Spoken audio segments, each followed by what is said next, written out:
What's up guys, Bandit Bill here, and in my hands I have something really cool that I personally really like. It's the GC-16 FFR 7-inch by G&G.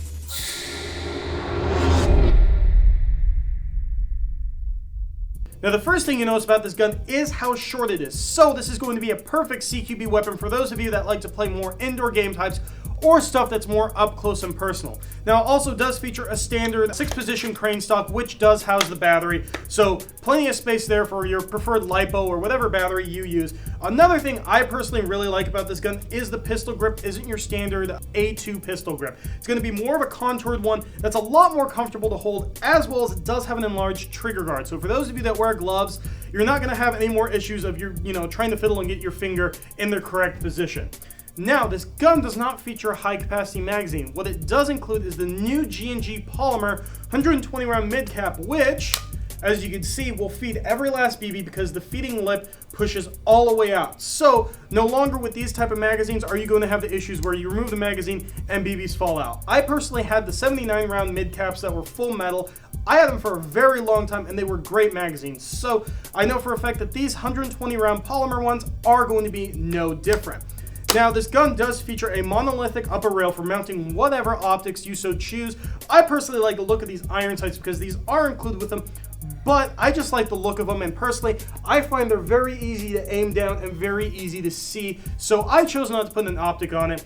Now also, this rail system does come with 3 individual rail pieces which you can mount at different positions depending on your playstyle. Now it is worth noting this vertical stubby grip is not included. I just threw it on there because it gives the gun a little bit more of a comfortable hold for me for my shooting style.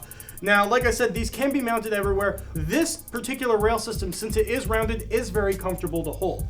Now also, the flash hider is going to be the one that's capable of taking the Mark 16 Mach suppressor by G&G. So if you want to run a longer inner barrel, all you got to do is pick up the quick detach Mark 16 barrel extension, screw it on, and you're going to have an extra about 6 inches of room for whatever barrel you feel like putting in it. Now, internally, this gun does feature the same G&G gearbox that they're famous for. That's completely rock solid. It's the same one that you're going to find in pretty much almost all G&G guns. Now, another thing externally I really like about this gun is the metal body appears to be very high quality, just from the feel and the texture of it.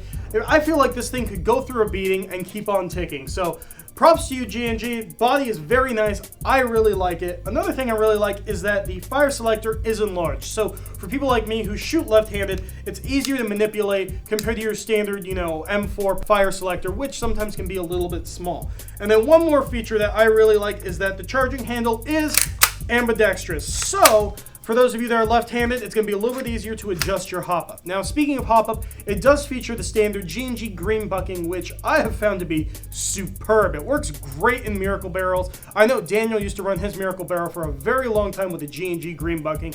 Overall, they're great. I highly recommend them. So if you're looking for an upgrade, check out those green buckings because they're superb.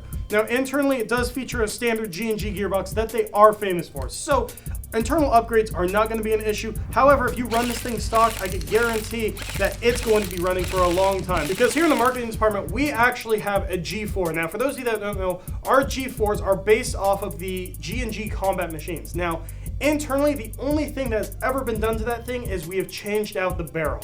The gearbox and everything else inside of it has never been changed, and that thing is multiple years old. It has been in the department longer than I have, and I think it's probably been in since Bob has been working here. So that is just a testament to how high quality these gearboxes are. So be sure to check this bad boy out at airsoftgi.com. I personally really like it. This gun comes in shooting right around 330 to 340 FPS, which is going to be perfect for indoor or close quarters gameplay because, as you can tell, this gun is very short, so it's going to be perfect for maneuvering around those corners without any issues.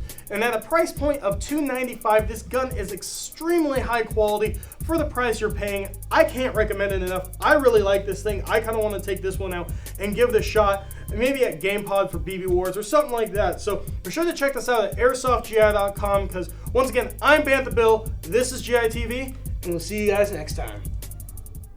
Have you ever wanted to compare what your friends use to what you use? Well, now you can with the new compare feature on airsoftgi.com. Just click the compare box on the items you want to see, then click the compare button to see those items with their stats and prices side by side. So be sure to check this out and everything else we have to offer at airsoftgi.com today.